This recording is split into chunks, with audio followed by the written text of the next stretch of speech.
ఈ యొక్క సమయమందు 3వ అధ్యాయము 1వ వచనము నుండి 14వ వచనం వరకు మీరు దేవుని యొక్క లేఖనాల వివరణను వినాల్సిందిగా మిమ్మల్ని సహృదయంతో ప్రభు పేరిట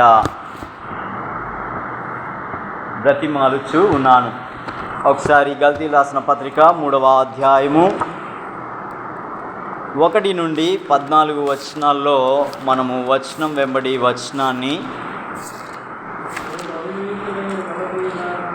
ఓ అవివేకులైన గలతీయులారా, మిమ్మును ఎవడు భ్రమపెట్టెను? సిలువ వేయబడిన వాడైనట్టుగా యేసుక్రీస్తు మీ కన్నుల ఎదుట ప్రదర్శింపబడెను గదా. ఇది మాత్రమే మీ వలన తెలుసుకొనగోరుచున్నాను, ధర్మశాస్త్ర సంబంధమైన క్రియల వలన ఆత్మను పొందితిరా, లేక విశ్వాసంతో వినుట వలన పొందితిరా? మీరింత అవివేకులైతిరా. మొదట ఆత్మానుసారంగా ఆరంభించి ఇప్పుడు శరీరానుసారంగా పరిపూర్ణులగుదురా? వ్యర్థముగానే ఇన్ని కష్టములు అనుభవించితిరా? అది నిజముగా వ్యర్థమగునా?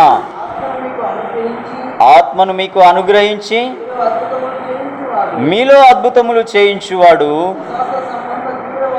ధర్మశాస్త్ర సంబంధ క్రియల వలన లేక విశ్వాసంతో వినుట వలన చేయించుచున్నాడు. అబ్రహాము దేవుని నమ్మెను, అది అతనికి నీతిగా ఎంచబడెను. కాబట్టి విశ్వాస సంబంధులే, నేను చదువుతానండి, మీరు అందరూ వినండి. కాబట్టి విశ్వాస సంబంధులే అబ్రహాము కుమారులని మీరు తెలుసుకొనుడి. దేవుడు విశ్వాస మూలముగా అన్యజనులను నీతిమంతులుగా తీర్చునని లేఖనము ముందుగా చూచి, నీ అందు అన్యజనులందరూ ఆశీర్వదింపబడుదురు అని అబ్రహామునకు సువార్తను ముందుగా ప్రకటించెను. కాబట్టి విశ్వాస సంబంధులే విశ్వాసం గల అబ్రహాముతో కూడా ఆశీర్వదింపబడుదురు. ధర్మశాస్త్రం విధించిన క్రియలకు సంబంధులందరూ శాపమునకు లోనై ఉన్నారు. ఎందుకనగా ధర్మశాస్త్రమందు వ్రాయబడిన విధులన్నీ చేయుటయందు నిలకడగా ఉండని ప్రతివాడును శాపగ్రస్తుడు అని వ్రాయబడి ఉన్నది. ధర్మశాస్త్రము చేత ఎవడును దేవుని ఎదుట నీతిమంతుడని తీర్చబడడను సంగతి స్పష్టమే. ఎందుకనగా నీతిమంతుడు విశ్వాసం మూలముగా జీవించును. ధర్మశాస్త్రం విశ్వాస సంబంధమైనది కాదు గాని దాని విధులను ఆచరించువాడు వాటి వలననే జీవించును. ఆత్మను గూర్చిన వాగ్దానం విశ్వాసం వలన మనకు లభించినట్లు అబ్రహాము పొందిన ఆశీర్వచనము క్రీస్తు యేసు ద్వారా అన్యజనులకు కలుగుటకై క్రీస్తు మన కోసం శాపమై మనలను ధర్మశాస్త్రం యొక్క శాపము నుండి విమోచించెను. ఇందును గూర్చి మ్రాను మీద వ్రేలాడిన ప్రతివాడును శాపగ్రస్తుడు అని వ్రాయబడి ఉన్నది. దేవుడు తన మాటలు మన వినికిడిలో దీవించునుగాక. ఆమేన్. కాస్త ఓపిక చేసుకొని ఆసక్తిగా వినాల్సిందిగా మరొకసారి ప్రభు పేరిట మీకు మనవి చేస్తూ ఉన్నాను. ఈ గలతీ పత్రిక 3వ అధ్యాయం మొట్టమొదటిగా చెప్పుచున్న విషయం ఏంటి అనంటే, మీరు వినండి, రక్షణ ఎలా వస్తుందో స్పష్టంగా ఈ 3వ అధ్యాయం క్రమబద్ధంగా వివరిస్తూ ఉన్న అధ్యాయంగా ఈ 3వ అధ్యాయం మనకి కనబడుతూ ఉంది. ఈ 3వ అధ్యాయంలో ప్రశ్నల యొక్క సారం కనబడుతుంది కదండి. ప్రారంభం నుంచి ప్రశ్న ఇలాగూ ప్రశ్నలతో ప్రారంభమవుతూ ఉన్న పరిస్థితి మనం చూస్తున్నాం. ఈ మొదటి 5 వచనాలు 1 నుండి 5 వచనాలు అనుభవానికి సంబంధించిన ప్రశ్నలను పౌలు వారి మధ్యన వేస్తూ తర్వాత వాళ్ళ నోటితోనే ఒప్పించే విధంగా ఆ ప్రశ్నలు అక్కడ మనకి కనబడుతూ ఉన్న పరిస్థితిని మనం చూస్తాం. రెండవదిగా 3వ అధ్యాయం 6 నుండి 18 వచనాలు లేఖనాల ద్వారా నిరూపణ చేస్తూ ఉన్న పరిస్థితిని మనం ఈ 3వ అధ్యాయం 6 నుండి 18 వచనాల్లో మనం చూస్తాం. అలాగే మూడవ మాట మనం చూసుకుంటే 19వ వచనం, 3వ అధ్యాయం 19వ వచనం నుంచి చివరి వచనం వరకు ధర్మశాస్త్రం యొక్క ఉద్దేశం అసలేంటి అనే దానిని గురించి అక్కడ వివరిస్తున్న పరిస్థితిని మనము చూస్తూ ఉంటాం.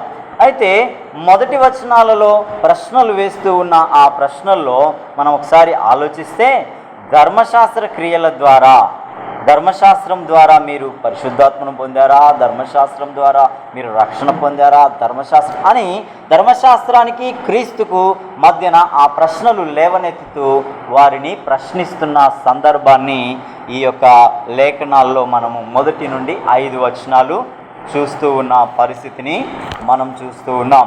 అయితే చూడండి, వారు ధర్మశాస్త్ర క్రియల ద్వారా రక్షణ పొందారా అని ప్రశ్న వేస్తున్నాడు. నిజమే, మనం ఒకసారి ఆలోచిద్దాం. ధర్మశాస్త్ర సంబంధమైన క్రియల ద్వారా ఎవరైనా రక్షణ పొందగలరా? చెప్పండి, మనం మాట్లాడుకుందాం. పొందగలరా? పొందలేరు. ఈ విషయం యూదు మతంలో నుంచి క్రీస్తును ఎరిగి ఆ యెరూషలేము నుంచి వచ్చిన ఆ యొక్క సువార్తను భిన్నమైనదిగా మార్చి రక్షణకు క్రీస్తు మాత్రమే కాదు, తర్వాత ధర్మశాస్త్ర సంబంధమైన క్రియలు కూడా అని ఆపాదించి మాట్లాడుతున్న ఆ మాటలు విన్న గలతీ సంఘస్థులు, గలతీ విశ్వాసులకి ఇది అర్థం కాదంటారా? మీరు ధర్మశాస్త్రం ఏమైనా వాళ్ళకి ఉందా? అన్యజనుల్లో నుంచి క్రీస్తులోనికి వచ్చిన వారు ఈ గలతీ సంఘస్థులు. ఆ గలతీ సంఘస్థులను చెరపగోరి కలవరానికి గురి చేయడానికి వచ్చిన వారే ఆ యెరూషలేములో నుంచి వచ్చిన యూదు మతంలో నుంచి క్రైస్తవ్యంలోనికి వచ్చిన బోధకులు అనేది మనం చూస్తున్నాం. ఈ ప్రశ్నలో ధర్మశాస్త్ర సంబంధమైన క్రియల వలన మీరు రక్షణ పొందారా అని పౌలు వారిని ప్రశ్నించినప్పుడు మొట్టమొదట వచ్చే సమాధానం ఏంటండి? అవును అంటారా? చెప్పండి, అవును అంటారా? రెండవది అందులోనే మనం చూస్తే, లేక విశ్వాసంతో వినుట వలన వచ్చిందా అన్నప్పుడు దానికి ఆన్సర్ ఏంటంటే, విశ్వాసంతో క్రీస్తును గూర్చిన వార్త వినుట తోడ మాకు విశ్వాసం కలిగింది, విశ్వాసము కృపచేత రక్షణ మాకు దొరికింది అని మొదటి ప్రశ్నకి సమాధానం ఇక్కడ మనం ఎలా చెప్తున్నామో అక్కడ వారి నోట నుండి కూడా పౌలు మాట్లాడుతున్న మాటల్లో సమాధానం వచ్చింది. ఇంకేమంటున్నాడు చూడండి,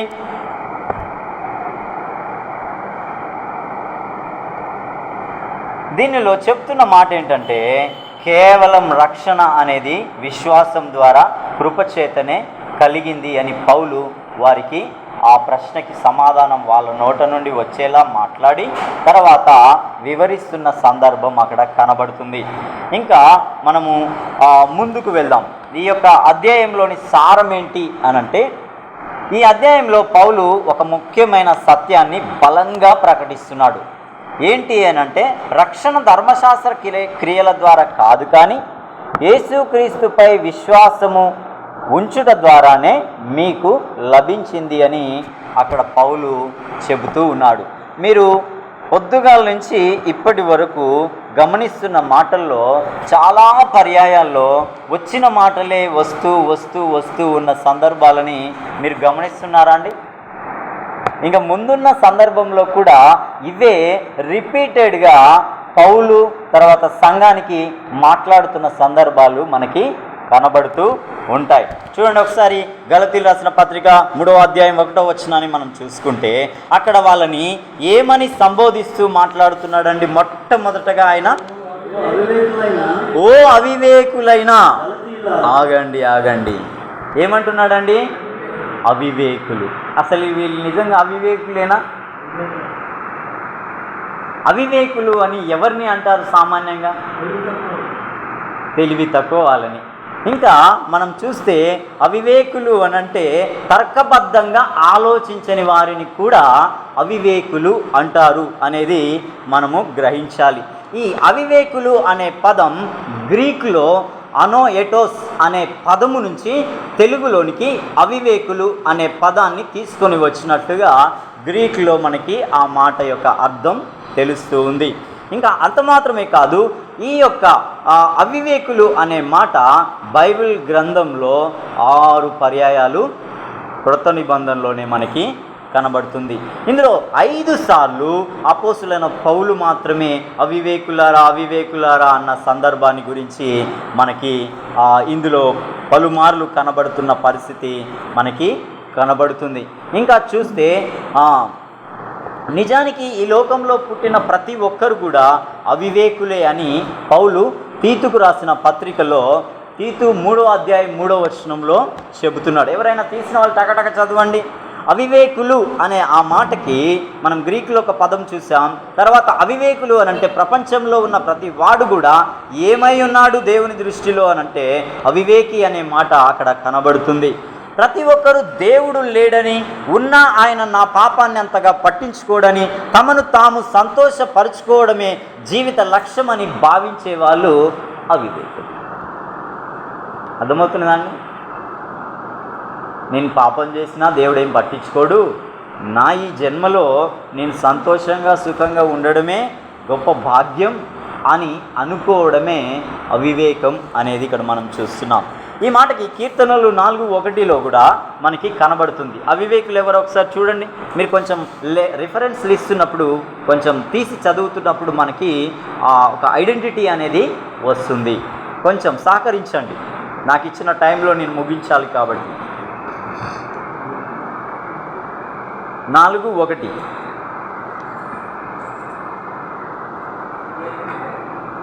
నా నీతికి ఆధారమగు దేవా, నేను మొరపెట్టినప్పుడు నాకు ఉత్తరమేము. చాలండి. ఇక్కడ దావీదు ఏమంటున్నాడు? నా నీతికి నువ్వే ఆధారం. అసలు దేవుడే లేనప్పుడు మనం ఎవరము అని అంటే అవివేకులమే. మన యొక్క మనస్సు ఏంటి? వివేకంగా ఆలోచిస్తుందా? లేదు. వివేకం ఎవరిచ్చారు అనంటే దేవుడు మన హృదయంలో ఆయన దేవుని కుమారుడని ఒప్పింపచేసిన వాడు ఆయనే, పశ్చాత్తాపాన్ని పుట్టించిన వాడు ఆయనే, అంగీకరింపచేసిన వాడు ఆయనే, జగత్తు పునాది వేయబడక మునుపే ఆయన సంకల్పంలో ఉద్దేశించిన వాడు ఆయనే. కాబట్టి ఇప్పుడు మనకి ఆయన ఏమయ్యాడు అనంటే నీతికి ఆధారమైన వాడిగా ఉన్నాడు. ఇంకా చాలా ఉన్నాయి రిఫరెన్స్లు, కానీ మనం ఇంకా ముందుకు వెళ్దాం. గలతీయులు ఇంకా అలాంటి అవివేకులుగా ఉన్నారు అని ఇప్పుడు దేవుని బిడ్డలుగా మారిన మీరు దేవుని యొక్క సువార్త ప్రకారం నడుచుకోకుండా, దేవుడు తెలుసు, దేవుని క్రియలు తెలుసు, దేవుని అనుభవించడం తెలుసు, దేవుని అద్భుతాలు రుచించిన సందర్భాలు తెలుసు, అయినప్పటికీ మీరేమయ్యారు అనంటే అవివేకులుగా మారిపోయారు అని పౌలు ఇక్కడ వారి విషయమై బాధాతప్తమైన హృదయంతో వారిని అవివేకులు అని సంబోధిస్తున్న పరిస్థితిని మనం చూస్తూ ఉన్నాం.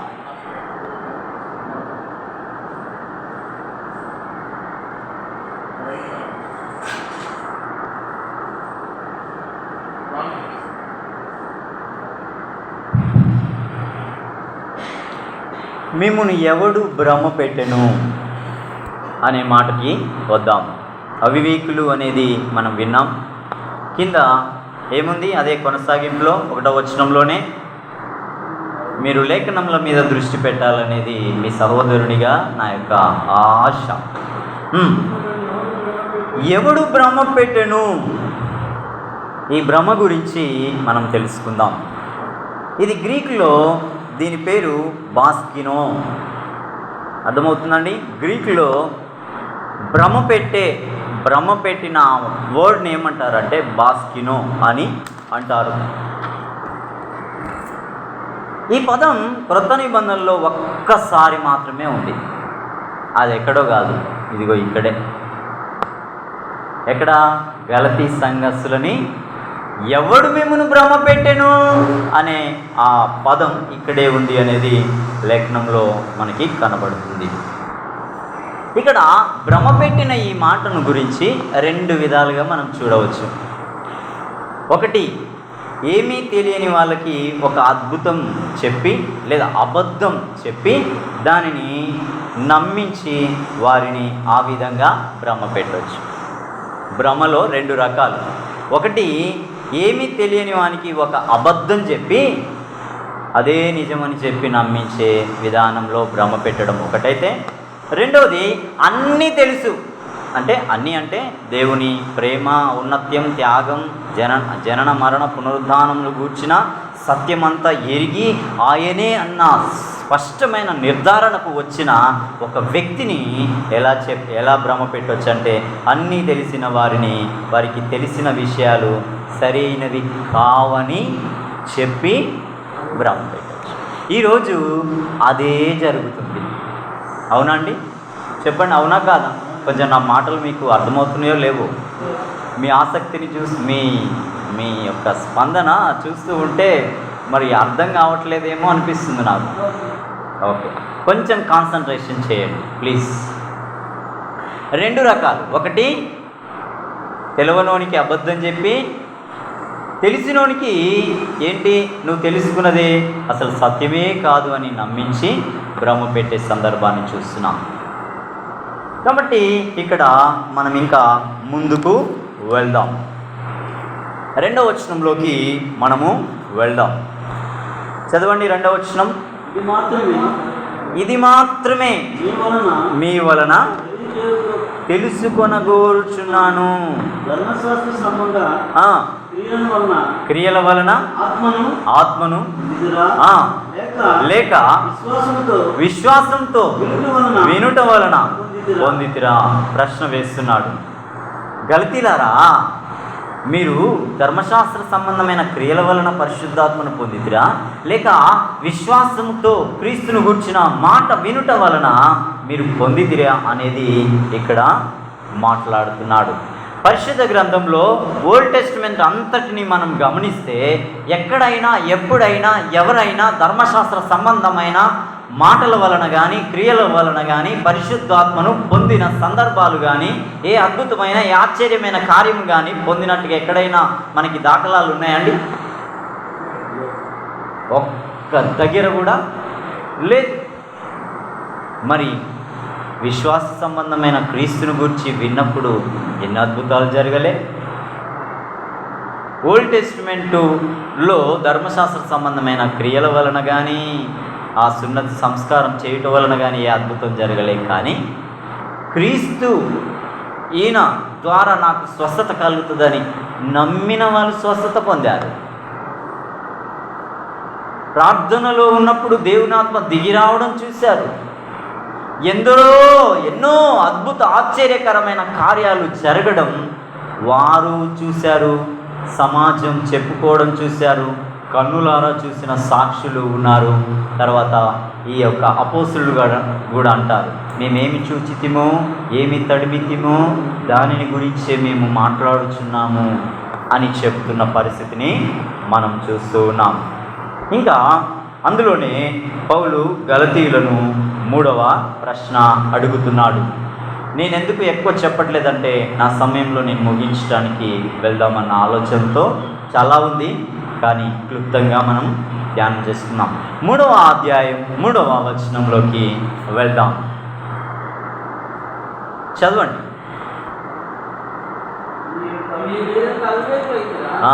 మొదటి ఆ మాటనే ఇక్కడ మళ్ళీ రిపీట్ చేస్తూ ఉన్న సందర్భం చూస్తున్నాం. ఆరంభించి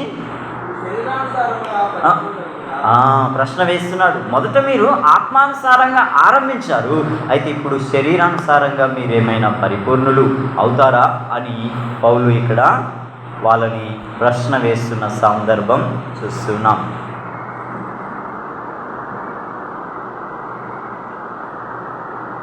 రక్షణ పొందినప్పుడు, వాళ్ళలో విశ్వాసం పుట్టించినప్పుడు, వాళ్ళలో ఒప్పింపు కలగచేసినప్పుడు వాళ్ళలో క్రియ చేసిన వాడు ఎవరు అంటే పరిశుద్ధాత్ముడే.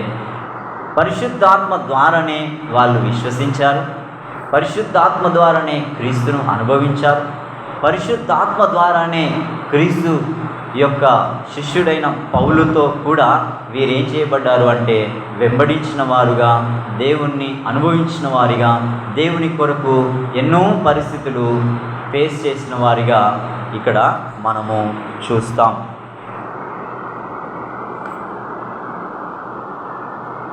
ఇప్పుడు ఏమవుతుంది అనంటే లేదు అని వేరే వాళ్ళు వచ్చి భిన్నమైన బోధను వీరికి వినిపించినప్పుడు, లేదండి సున్నతి కూడా అవసరం, మోషే నియమించిన ధర్మశాస్త్రం కూడా అవసరం, మీకు తెలియదేమో కానీ ఇది కూడా క్రీస్తుతో పాటు తప్పనిసరిగా ఉండాలి అని వారు వీరిని కలవరపెట్టడానికి వచ్చిన యూదులు వీరిని భ్రమపరిచినప్పుడు, కలవరానికి గురి చేసినప్పుడు వీళ్ళు ఏం చేయబడ్డారు అంటే, వీళ్ళు యూదులు కాదు కాబట్టి, అన్యజనుల్లో నుంచి వచ్చిన వారు కాబట్టి దాసులు అని పిలువబడతారు.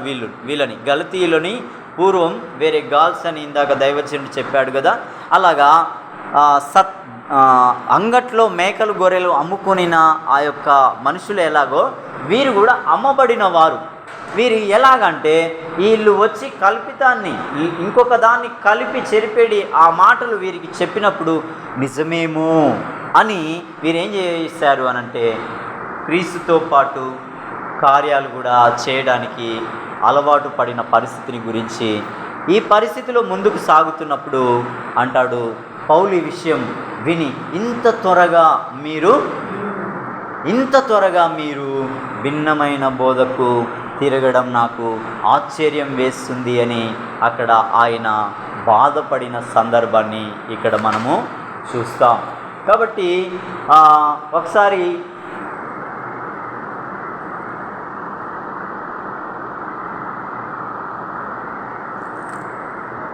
మీ రక్షణకు ధర్మశాస్త్ర సంబంధమైన ఏ క్రియయు మూలం కాదు, వాటిని చేయడం ద్వారా దేవుని ఆత్మను మీరేమీ పొందుకోలేదు అని వారికి ఆ యొక్క 3వ అధ్యాయము ఆ యొక్క 3వ వచనంలో ఇంకా కొన్ని రిఫరెన్సులతో కూడా ఆయన కోట్ చేసిన మాట్లాడిన సందర్భాలు కూడా ఉన్నాయి.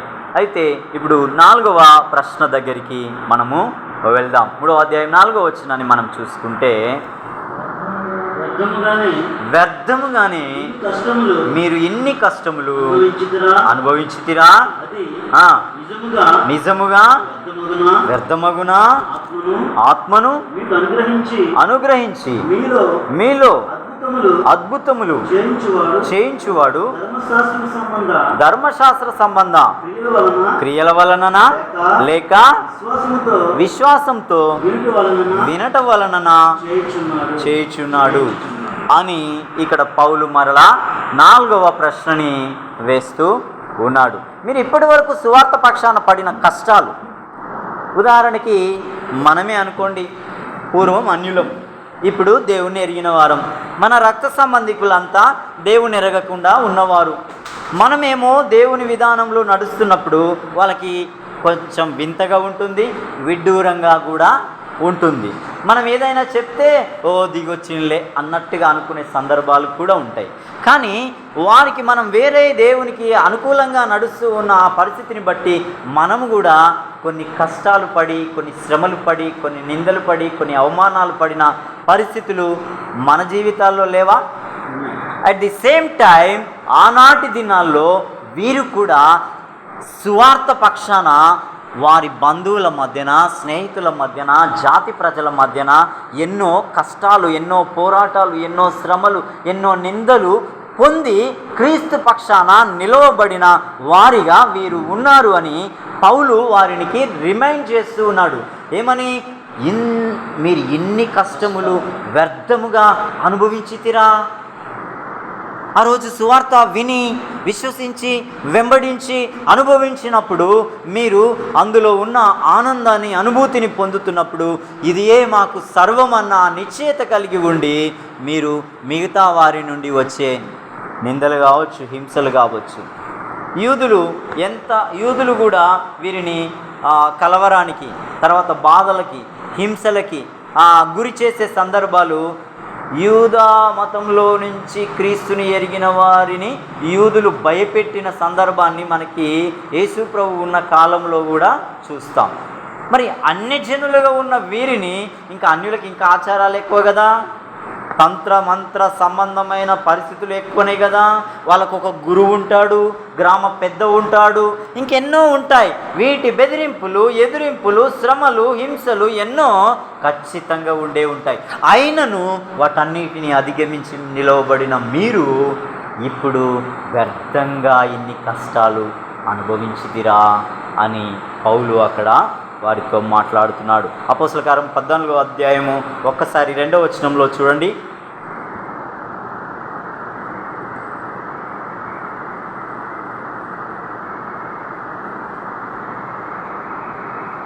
తర్వాత 22వ వచనం కూడా రెడీగా పెట్టుకోండి చదవటానికి. గట్టిగా చదవండి. అయితే అవిధేయులైన యూదులు అన్యజనులను పురికొల్పి వారి మనస్సులలో సహోదరుల మీద ఏం చేశారండి? వీళ్ళు ఏం చేస్తున్నారు? ఎప్పుడు వీళ్ళ యొక్క పని ఏంటంటే అన్యులు దేవుళ్ళలోకి తిరిగిన వాళ్ళని ఈ విధంగానే ఇబ్బంది పెడతారు. యూదుల్లో నుండి క్రీస్తులోనికి వచ్చి నమ్మకమైన వారిని కూడా ఇదే విధమైన పరిస్థితుల గుండా వారిని పురిగొల్పే వారిగా ఉన్నారు. అదే 22వ వచనం చూడండి. శిష్యుల మనస్సులను దృఢపరిచి విశ్వాసమందు నిలకడగా అనేక శ్రమలను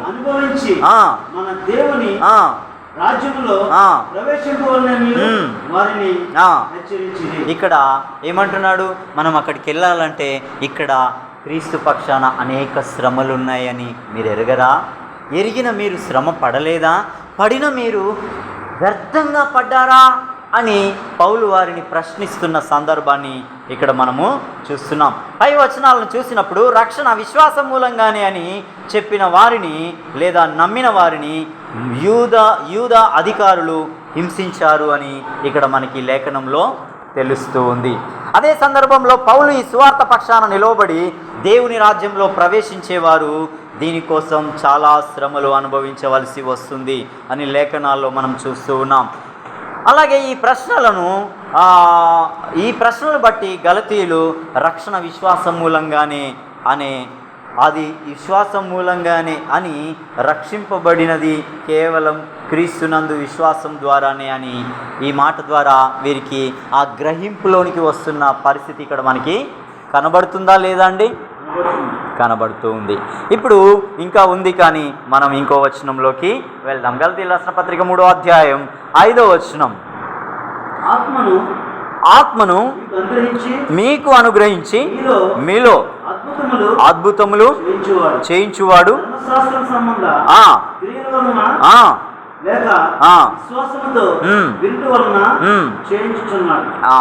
ఇందాక మనం చూసుకున్నాం. ఇక్కడ కూడా మళ్ళీ అదే ప్రశ్న, ఆ యొక్క ప్రశ్నల వరవడి కనబడుతున్న పరిస్థితిలో ఇక్కడ పౌలు 5వ ప్రశ్నను ఏమంటున్నాడంటే గలతీ సంఘం ముందు ఉంచుతున్నాడు. మీ మధ్య అద్భుతాలు ఎలా జరుగుతున్నాయి అని ప్రశ్నిస్తున్నాడు. గలతీయులకు ఇంకొంచెం స్పష్టంగా అర్థం కావడానికి వారి ముందు 2 ఎంపికలు ఉంచాడు. 2 విషయాలను గురించి అక్కడ ముందు పెట్టి వారిని అడుగుతున్నాడు. 1, ధర్మశాస్త్ర సంబంధ క్రియల వలన మీలో ఎవరైనా అద్భుతాలు ఎప్పుడైనా పొందారా? చెప్పండి, మీరే చెప్పండి, మీ నోటి నుంచి మీరే చెప్పాలి. ఎందుకంటే ధర్మశాస్త్రం, క్రీస్తును గూర్చిన వార్త మీరు వినకముందు ఏ ధర్మశాస్త్రం మీరు విని ఏ అద్భుతాన్ని మీరు అనుభవించి ఆ అనుభవాన్ని బట్టి ఏదైనా ఉంటే మాకు వివరించి చెప్పమని ప్రశ్న వేస్తున్నాడు. ఈ ప్రశ్నకి వాళ్ళ దగ్గర సమాధానమేమీ లేదు. లేదు, ధర్మశాస్త్ర సంబంధమైన క్రియల వలన ఏ అద్భుతం మేము చూడలేదు, అసలు ధర్మశాస్త్రమే మాకు తెలియదు, ఇదిగో ఇప్పుడు వీళ్ళు వచ్చి చెబుతుంటే మాకు తెలుస్తుంది అనే ప్రశ్న కూడా, అనే సమాధానం కూడా అక్కడ వాళ్ళకి వస్తుంది. రెండవదిగా మనం చూస్తే విశ్వాసంతో వినుట వలన అద్భుతాలు జరుగుతున్నాయా అని ప్రశ్న వేస్తున్నాడు. దీనికి అవుననే సమాధానం చెప్పాలి. ఎందుకు అనంటే పౌలు ద్వారా ఎన్ని అద్భుతాలు జరిగినాయండి? జరిగాయా లేరా? తర్వాత పౌలు అసలు గురించి అక్కడ ఉన్న అభిప్రాయాలు ఏంటివి అనంటే ఇంతకుముందు 2 పర్యాయాలు ఆ మాటలు వచ్చాయి. నేను టూకీగా చెప్తాను. ఏంటి అనంటే 12 మంది అపోస్తలులలో ఉన్నవాడు పౌలు కాడు. రెండోది, ఏ అద్భుతాలు ఈయన ద్వారా జరిగాయి అని యూదా మతంలో నుంచి క్రీస్తును అంగీకరించిన కొంతమంది ఆయన మీద తప్పుడు అభిప్రాయాలతో బురద చల్లిన సందర్భాలను వీరికి పురిగొల్పే విధంగా, అంటే రెచ్చగొట్టే విధంగా, అసలు ఆయన అపోస్తులుడే కాడు, ఆయన హింసించిన వాడు సంఘాన్ని, అసలు ఆయన దేవుని చేత ఎప్పుడు పట్టబడ్డాడు, నిన్నగాక మొన్న వచ్చిన ఆయన చెప్పిన మాట మీరు విని అది సత్యమని ఎలా మీరు నమ్ముతారు అని వీళ్ళని ఏం చేశారు అనంటే భ్రమ పెట్టెను అనే మాట మొదట మనం చూసాం కదా. ఆ మాటని వీళ్ళకి ఏం చేశారు అనంటే చెప్తా వినండి. ఒక సత్యం 100 సార్లు చెప్పినా వీళ్ళకి ఎక్కదు. కానీ ఒక సత్యం చెవిలో ఇలా అంట. అంటే ఏది ఎక్కుతుంది చెప్పండి అది ఎక్కుతుందండి. కదా? నువ్వేమో సత్యాన్ని రంగరించి అంత వివరించి ఎక్స్ప్లెయిన్ చేసావు. బయటికి వెళ్ళంగానే ఒకడు వచ్చి అది అసలు నిజమేనా అనగానే వీనికి ఏం పుడుతుంది? మన అవ్వమ్మకి ఏం పుట్టింది? ఫస్ట్ అంత వివరించి చెప్పాడు, ఆడొచ్చి ఇది నిజమా అనగానే మొదలయ్యింది. ఇక్కడ మనం చూస్తూ ఉన్నాం, పౌలు గురించి వీళ్ళు అంటున్నప్పుడు పౌలు అంటాడు, నేను అపోస్తులుడనే, నేను యూదా మతంలో నుంచి వచ్చిన వాడనే, నేను గమాలియేలు పాదాల దగ్గర ధర్మశాస్త్రం నేర్చుకున్న వాడనే, నేను నిష్ఠాగరిష్టత కలిగిన వాడనే. కానీ ఒకానొక రోజు దర్శనమందు దేవుడు నాకు ప్రత్యక్షమై తన యొక్క దర్శనాన్ని నాకు ఇచ్చుటను బట్టి నేను అపోస్తులలో తక్కువ వాడనేమి కాదు, వారికంటే బహుగా ప్రయాసపడిన వాడనే అని తన యొక్క విధానం గురించి వీరికి వివరించుకుంటున్న సందర్భాలు అక్కడ వ్యక్తిగతంగా వారికి వెల్లడిపరిచిన సందర్భాలు తప్పకుండా ఉంటాయి. ఇక్కడ ఇంకా మనం ఒకసారి లేఖనాల్లోకి వెళ్తే ఎగ్జాంపుల్స్ తీసుకొని వస్తున్నాడు. ఏమనంటే చూడండి, అపోస్తుల కార్యం 19వ అధ్యాయం 11వ వచనం 22వ వచనంలో చూస్తే,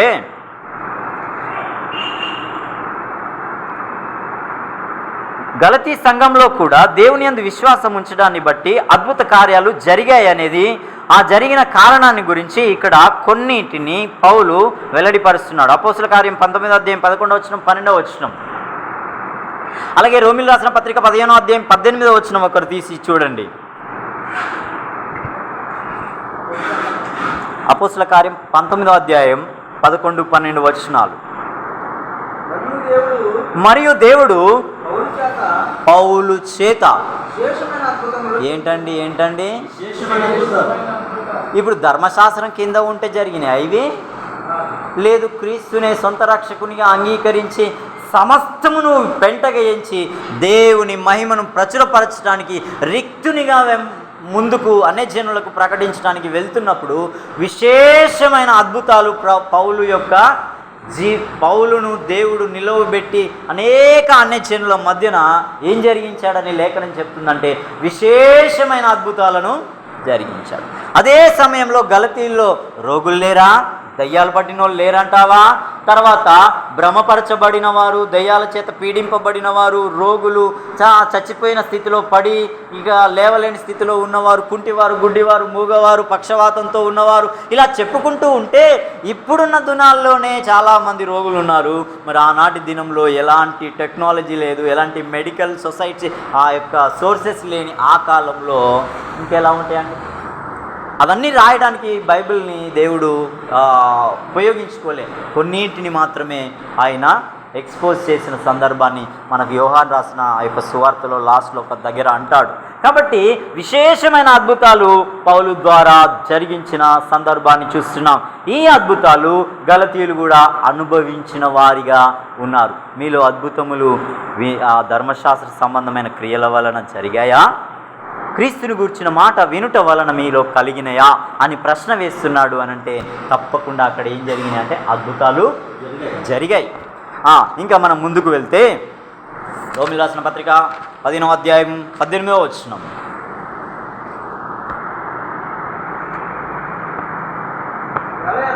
ఎలానగా అన్ని జనులు విధేయులగునట్లు వాక్యం చేతను క్రియ చేతను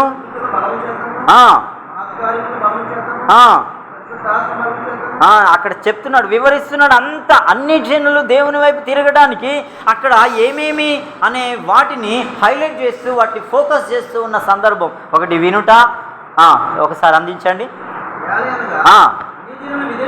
ఏం కావాలంట? ఫస్ట్ ఆ మాటకు ఒబీడియంట్ పీపుల్ కావాలని ఏం చేస్తున్నాడు అని అంటే విధేయులగునట్లు.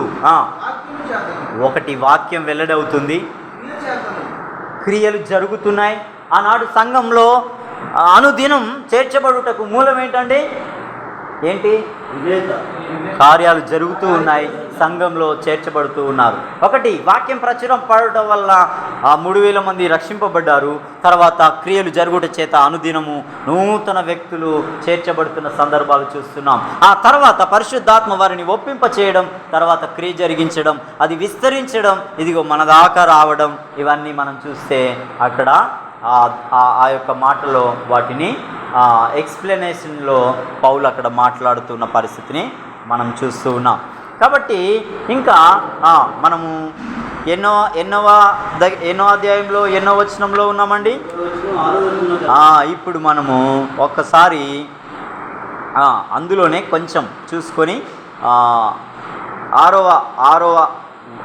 3వ అధ్యాయము 6వ వచనంలోకి వెళ్ళటానికి ముందు ఒక మాట, నీ రక్షణకు నీ క్రియలు కారణం కానే కావు. అలాంటి రక్షణ అసలు రక్షణే కాదు.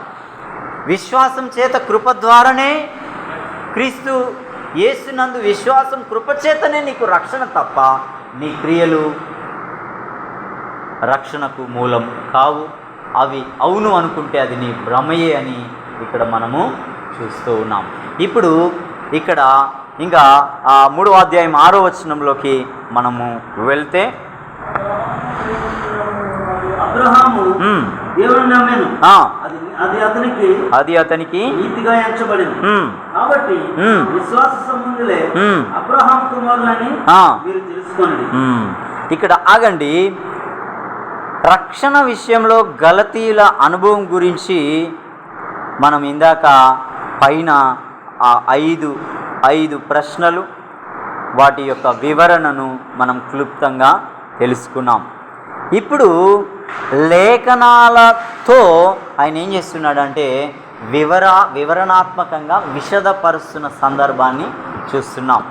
ఈ అబ్రహాము ఎక్కడివాడు, ఎప్పటివాడు, అప్పటికి ధర్మశాస్త్రం ఉందా, ధర్మశాస్త్ర సంబంధమైన క్రియలున్నాయా, ధర్మశాస్త్రంలో ఆజ్ఞలున్నాయా, ధర్మశాస్త్రంలో పాటించిన నియమ నిబంధనలతో కూడిన విధులు ఉన్నాయా అంటూ వారిని ప్రశ్నలు వేస్తూ ఇప్పుడు ఏం చేస్తున్నాడంటే ఒక్కసారి మన పూర్వీకుడైన అబ్రహాం దగ్గరికి వెళ్దాం. ఆ అబ్రహాము దేవుణ్ణి ఎలా నమ్మాడు, ఆ నమ్మినప్పుడు ఈ ధర్మశాస్త్రం ఏమైనా ఉన్నదా అంటూ వాళ్ళ మధ్యలో లేఖనాలను ఎక్స్పోజ్ చేస్తున్న సందర్భం మనం చూస్తున్నాం. ఒకసారి ఆ మాట మళ్ళీ చదవండి. గలతీయులకు రాసిన పత్రిక 3వ అధ్యాయం 6వ వచనం. అబ్రహాము దేవుణ్ణి నమ్మెను, అది అతనికి నీతిగా ఎంచబడింది. చూడండి, అబ్రహాము నీతిమంతుడిగా ఎంచబడటానికి అతడేమైనా క్రియ చేశాడా, అతడు ఏదైనా కార్యం చేశాడా, ఏదో నీతి కార్యాలు, ఏదో ధర్మ కార్యాలు, ఏదో యాచన కార్యాలు, ఇంకా యాగ సంబంధమైనవి ఏవైనా చేశాడా అంటే అతడు ఎవరు? అంతకుముందు అతడు నీకులాగా నాకులాగానే అన్యుడు, విగ్రహారాధికుడు. అతడు చేసిన క్రియలు ఏమైనా నీతిమంతునిగా చేసే అంతటివి ఏమైనా ఉన్నాయా? నీవు నేను చేసేవి ఏమైనా నీతిమంతునిగా చేసేవి ఏమైనా ఉన్నాయా అని లేఖనం చెప్తుందంటే అవి మురికి గుడ్డలతో సమానం అనేది యెషయా గ్రంథంలో దేవుని లేఖనము చెప్తూ ఉన్నది. అయితే ఇప్పుడు ఎలా ఇతడు నీతిమంతుడిగా ఎంచబడ్డాడు అని అంటే ఫస్ట్ అందులో చెప్పబడుతున్నది ఏంటంటే అబ్రహాము దేవుణ్ణి నమ్మెను. ఎలా నమ్మాడు? ఒక్కసారి మనం చూస్తే ఆదికాండం 12వ అధ్యాయంలో మనం చూస్తే దేవుడు ఆయన దగ్గరికి ఎలా వచ్చాడండి. అలాగే 15వ అధ్యాయంలో దేవుడు అతని దగ్గరికి ఎలా వచ్చాడండి? వాగ్దానం చేశాడు, ఇదిగో నీ యొక్క సంతానము నుండి భూలోకమందు ఉన్న వంశాలు నీ సంతానం మూలంగా ఆశీర్వదింపబడతాయి. ఇది వాగ్దానం చేశాడు. వాగ్దానం చేసినప్పుడు ఆయనకి ఎంత సంవత్సరం అండి? దగ్గర 75వ సంవత్సరంలో ఆయన దేవుని వైపు తిరిగాడు. ఇంకా కొనసాగుతూ ఉన్న సందర్భాల్లో వాగ్దానాలు పొందుకున్న సందర్భం చూస్తాం. ఆయనతో ఒక నిబంధన చేస్తాడు, నేను నీకు కుమారుణ్ణి ఇస్తాను. అతనిలో నుండే ఏం చేయబడుతుంది అని అంటే ఈ లోకమంతా కూడా అన్యజనులందరూ ఆశీర్వదింపబడడానికి నీ సంతానంలో నుండి నేను ఒకరిని రప్పిస్తాను అనే మాట మనం చూస్తాం. ఆ యొక్క వాగ్దానం తన కుమారుని గురించి అని ఆయన అప్పుడు ఎరుగును. ఆ కుమారుడు అతనిలో నుంచి వచ్చిన క్రీస్తే ఈనాడు ప్రపంచం అంతటికి ఆశీర్వాదకారకంగా మనకి రక్షణకు మూలమైన వాడిగా మనము చూస్తూ ఉన్నాం.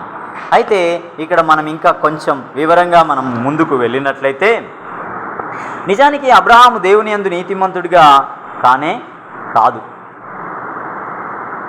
అతడు ఇందాక మనం చెప్పుకున్నట్టు అన్యుడు, అన్య దేవతలు నమ్ముకున్నవాడు. యెషయా గ్రంథం 24వ అధ్యాయం 2వ వచనంలో ఒకసారి ఆ మాట చూడండి. అబ్రహాము కంటూ సొంత నీతి అంటూ ఏమీ లేదు. అతను కూడా అందరిలాంటి పాపిగానే ఎంచబడినవాడు. ఎప్పుడు? దేవుని నమ్మకం ముందు. నీవైనా నేనైనా దేవుని నమ్మకం ముందు మన యొక్క కేర్ ఆఫ్ అడ్రస్ ఏంటి? పాపులమే. కానీ ఇప్పుడు క్రీస్తు యేసునందు మనము నీతిమంతులముగా తీర్చబడ్డాం, అబ్రహాము సంతానంగా చేయబడ్డాం. క్రీస్తు వాగ్దాన పుత్రుడుగా లోకానికి వచ్చి ఆ వాగ్దానానికి నిబంధనకు కుమారులంగా మనము క్రీస్తు ద్వారా చేయబడ్డాం. దీనికి ముందు అబ్రహాముకు దేవుడు ఏం చేశాడు అంటే వాగ్దానం చేశాడు. ఆ వాగ్దానాన్ని ఆయన నమ్మాడు. ఆ నమ్మినది దేవుడు క్రీస్తు యేసులో స్థిరపరిచాడు. దాని యొక్క ఫలమే మనము అనేది ఇక్కడ మనము చూస్తున్నాం. ఒకసారి ఆ మాట చదవండి. యెషయా కాదండి,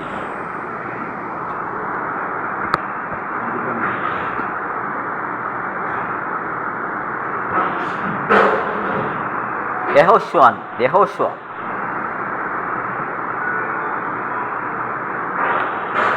మీరు త్వరగా తీయకపోతే మనం ముందుకు వెళ్ళిపోదాం. సరే, 10 minutes ఉందా నాదా? అంతేనా? అంత తొందరగా అయిపోయిందా? సరే, ఓకే. సరే, మనం ముందుకు వెళ్దాం. ఇంకా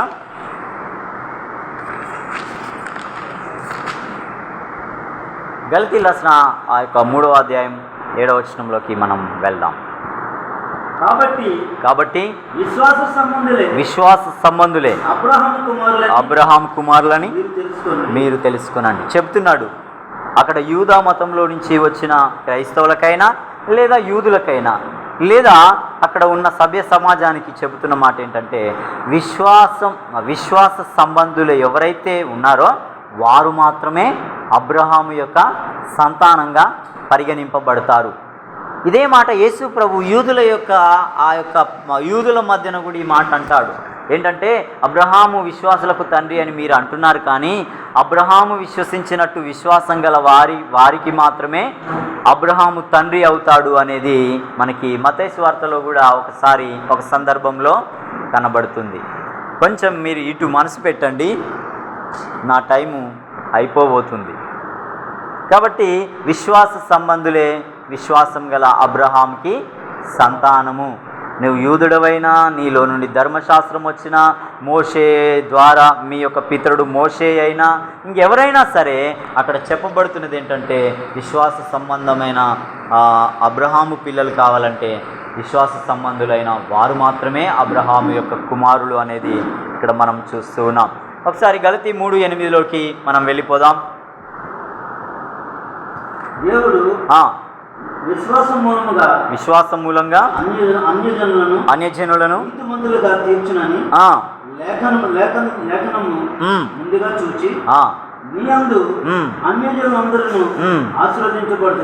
ఇందాక మనం ఈ మాట చెప్పుకున్నాం. ఏది? అబ్రహాంకు వాగ్దానం ఇచ్చినప్పుడు నీ సంతానం వల్లనే అన్యజనులందరూ ఆశీర్వదింపబడతారు, ఆ సంతానమే ప్రభువైన యేసుక్రీస్తు అనే సంగతి మనము చూసుకున్నాం. అలాగే 3వ అధ్యాయం 9వ వచనంకి మనం వెళ్ళిపోదాం. కాబట్టి విశ్వాస సంబంధులే విశ్వాసము గల అబ్రహాముతో కూడా ఆశీర్వదించబడుతుంది. ఇందాక మనం చూసుకునేది మళ్ళీ రిపీటెడ్ అయ్యింది ఇది. కాబట్టి మనం ఇంకా ముందుకు వెళ్దాం. గలతీ 3:10 వచనం ఒకసారి చదవండి.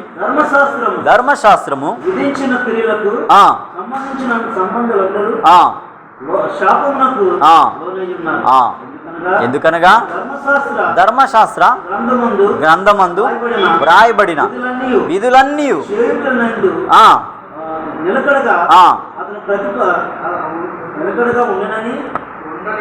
ఉండని ప్రతివాడు చూడండి, ధర్మశాస్త్రమందు నిలకడగా ఉండని ప్రతివాడు ఏంటంటండి? శాపగ్రస్తునికి దేవునితో ఏమైనా సంబంధం ఉందా? దేవుని రాజ్యానికి ఏమైనా అతడు హక్కుదారుడు కాగలడా అంటే కాలేడు. ధర్మశాస్త్ర సంబంధమైన క్రియల వలన నీతిమంతుడు కాలేడు. ధర్మశాస్త్ర సంబంధమైన ఏ ఆజ్ఞ కానీ, విధి కానీ, కట్టడ కానీ, నియమం కానీ పరిపూర్ణంగా పాటించిన నరుడు లేడు. ఒకవేళ ఉన్నాడు అనంటే ప్రభువైన యేసుక్రీస్తే. ఆ శాపానికి కారకులం మనం. ధర్మశాస్త్రము ఎవడు పాటించలేడని ఆ ధర్మశాస్త్రమును కలువరి శిలువ మీద ఆయన ఏం చేశాడంటే నెరవేర్చి, నా వైపు మీరు చూస్తే మీకు రక్షణ, శాపము నుంచి విముక్తి, నిత్యరాజ్యానికి వారసత్వం అనేది ప్రభు చెబుతున్న బోధయై ఉన్నది. అయితే లేదు మేము ఈ ధర్మశాస్త్రమనే పాటించి దానివల్లనే నీతిమంతులం అవుతాము అనంటే దేవుడు అంటున్నాడు, అందులో ఒకటి చేయకపోయినా దాని యందు నిలకడగా ఉండకపోయినా నీవెవరు అంటే నీవు శాపగ్రస్తుడివే అనేది ఇక్కడ మనము చూస్తూ ఉన్నాం. దీనికి ద్వితీయోపదేశకాండం 27వ అధ్యాయం 26వ వచనంలో ఉంటుంది. అలాగే ఇర్మియా గ్రంథం 11వ అధ్యాయం 3వ వచనంలో కూడా ఈ శాప సంబంధమైన దానికి రిఫరెన్స్ అనేది మనము చూస్తాం. అలాగే గలతీయులకు రాసిన పత్రిక 3వ అధ్యాయం 11వ వచనాన్ని మనం చూసుకుంటే, ధర్మశాస్త్రము చేత ఎవడను దేవుని ఎదుట నీతిమంతుడని తీర్చబడను సంగతి స్పష్టమే. తీర్చబడను సంగతి స్పష్టమే. ఏం చెప్తున్నాడండి? లేఖనం ఎత్తి చూపుతున్నాడు. ధర్మశాస్త్ర సంబంధమైన క్రియల వలన ఎవడు నీతిమంతుడిగా ఎంచబడడని వారికి నిర్ధారణ చేస్తూ ఉన్నాడు. ఇది మనం చూస్తే హబక్కుకు 2:4లో మనం చూస్తే నీతిమంతుడు విశ్వాసం మూలంగా మాత్రమే బ్రతుకుతాడు అనేది ఇక్కడ మనం చూస్తున్నాం. 12వ వచనంలోకి వెళ్దాం మనం. నీతిమంతుడు విశ్వాసమూలముగా జీవించు. ధర్మశాస్త్రము విశ్వాస సంబంధమైనది కాదు కానీ దాని విధులను ఆచరించేవాడు వాటి వలననే జీవించును. అయితే ఒకటేందంటే ధర్మశాస్త్రము నీతిమంతునిగా తీర్చేది కానీ ధర్మశాస్త్ర సంబంధమైన వాటిని పాటించడం వలన, గైకొనడం వలన నువ్వు బ్రతుకుతావు అనేది ఇక్కడ పౌలు వివరిస్తూ లేవియాకాండం 18వ అధ్యాయం 5వ వచనంలో, ఎహెచ్కేల్ 20వ అధ్యాయం 11వ వచనంలో, మత్తయి సువార్త 19వ అధ్యాయం 17వ వచనంలో వీటికి క్రాస్ రిఫరెన్స్గా మనం చూసుకోవచ్చు. ఇక 3వ అధ్యాయం 13వ వచనంలోకి వెళ్దాం. ఆత్మను గూర్చిన వాగ్దానము విశ్వాసం వలన మనకు లభించినట్లు అబ్రహాము పొందిన ఆశీర్వాదము క్రీస్తు యేసు ద్వారా అన్యజనులకు కలుగుటకై క్రీస్తు మన కోసము శాపమై మనలను ధర్మశాస్త్రం యొక్క శాపము నుండి విమోచించెను. నిన్ను నన్ను విమోచించటానికి, అలనాటి యూదులను, ఈనాటి యూదులను, లోకమందు ఉన్న సకల పాపులను విమోచించటానికి, విడిపించటానికి క్రీస్తే శాపమై నిన్ను జీవానికి, నిత్య జీవానికి వారసుడిగా చేయటానికి ఆయన ఏమయ్యాడు అనంటే శాపమయ్యాడు అనేది చూస్తున్నాం. 2వ కొరింథీయులకు రాసిన పత్రిక 5వ అధ్యాయం 21వ వచనాన్ని మనం చూస్తే అక్కడ లేఖనం స్పష్టంగా చెప్తుంది. ఎవరైనా తీసిన వారు చదవండి. పాపం ఎరుగని క్రీస్తు పాపంగా చేయబడ్డాడు, నీతిమంతుడైన క్రీస్తు అనీతిమంతుల శిక్షను అనుభవించాడు, అవిధేయులు పొందాల్సిన శిక్ష తాను పొందాడు, పాపానికి రావాల్సిన ప్రతిఫలం ఉగ్రత, ఆ ఉగ్రత క్రీస్తు మీద పడి నిత్య జీవం మనకి ఆపాదించిన దేవుని కుమారుడు మన ప్రభు అయిన యేసుక్రీస్తు అనేది లేఖనం మనకి తెలియపరుస్తుంది. ఈ కారణం బట్టి ధర్మశాస్త్రం యొక్క శాపము నుండి నిన్ను నన్ను విమోచించాడు అని ఆనాటి గలతీయులకు, నేటి మనకు కూడా ఆయన వివరిస్తున్న సందర్భం చూస్తున్నాం. రోమీయులకు రాసిన పత్రిక 8వ అధ్యాయం 1వ వచనంలో మనం చూస్తే ఏం మాట ఉంటుందండి అక్కడ? మీరు ఇంతగా చెప్పింది కూడా తీసి చదవలేదు.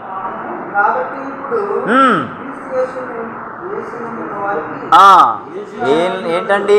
క్రీస్తు యేసునందు, ధర్మశాస్త్రమునందు కాదు, ధర్మశాస్త్ర క్రియల యందు కాదు, ధర్మశాస్త్ర ఆజ్ఞల యందు కాదు, క్రీస్తు యేసునందు ఉన్నవానికి ఏ శిక్షా విధియు లేదు అనేది మనం చూస్తున్నాం. అబ్రహాముకి ఇచ్చిన వాగ్దానాన్ని బట్టి క్రీస్తులో అబ్రహాము సంతానంగా చేసిన ఆ దేవునికి స్తుతి కలుగును గాక. ఆమేన్.